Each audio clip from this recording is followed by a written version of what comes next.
Subscribe to Color Frames. Perth test విజయం తర్వాత ఇప్పుడు టీమిండియా అడిలైడ్లో రెండో టెస్ట్ ఆడుతుంది. టాస్ గెలిచిన టీమిండియా మొదట బ్యాటింగ్ చేయాలని నిర్ణయించుకుంది. తొలి టెస్టుకు దూరమైన కెప్టెన్ రోహిత్ శర్మ మళ్లీ అడిలైడ్ టెస్టుకు తిరిగి వచ్చాడు. రోహిత్ శర్మ రాకతో మిడిల్ ఆర్డర్ పటిష్టంగా మారింది. దీంతో టీమిండియా సులువుగా విజయం సాధిస్తుందనే ఊహాగానాలు వినిపిస్తున్నాయి. అయితే అడిలైడ్లో టీమిండియా రికార్డులు ఆందోళన కలిగిస్తున్నాయి. అడిలైడ్లో ఇప్పటి వరకు 13 టెస్ట్ మ్యాచ్లు జరిగాయి. ఇందులో టీమిండియా కేవలం 2 మ్యాచ్ల్లో మాత్రమే విజయం సాధించింది. ఆస్ట్రేలియా 8 మ్యాచ్ల్లో విజయం సాధించింది. 3 టెస్టులు డ్రా అయ్యాయి. టీమిండియా చివరిసారిగా 2018లో అడిలైడ్లో ఆస్ట్రేలియాను ఓడించింది. అంతకుముందు 2003లో ఆస్ట్రేలియాను ఓడించింది. ఇరు జట్ల మధ్య ఇప్పటి వరకు 108 టెస్ట్ మ్యాచ్లు జరిగాయి.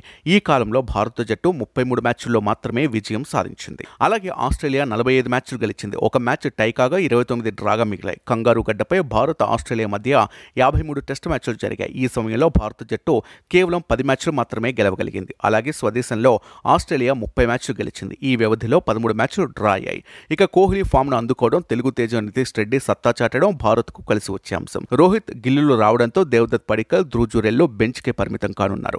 పేస్ గుర్రం బూమ్రాపై మరోసారి భారీ అంచనాలు ఉన్నాయి. వాషింగ్టన్ సుందర్ మరోసారి స్పిన్నర్ బాధ్యతలు తీసుకున్నాడు. ఇక సొంత గడ్డపై న్యూజిలాండ్ చేతిలో 0-3 తేడాతో టెస్ట్ సిరీస్ కోల్పోయి ఎన్నో ప్రతికూలతల మధ్య ఆస్ట్రేలియా గడ్డపై అడుగుపెట్టిన భారత బోర్డర్ గవాస్కర్ ట్రోఫీ కైవసం చేసుకుని రావాలని ఫ్యాన్స్ ఆశపడుతున్నారు.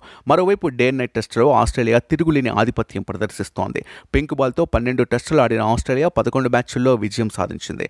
భారత్ ఆడిన 4 3 విజయం సాధించింది. ఈ నేపథ్యంలో అడిలైడ్ టెస్ట్ పెర్త్ టెస్ట్ కంటే మరింత రసవత్తరంగా సాగే అవకాశం ఉంది. వీడియో మీకు నచ్చినట్లయితే ప్లీజ్ లైక్ చేయండి, షేర్ చేయండి, కామెంట్ చేయండి.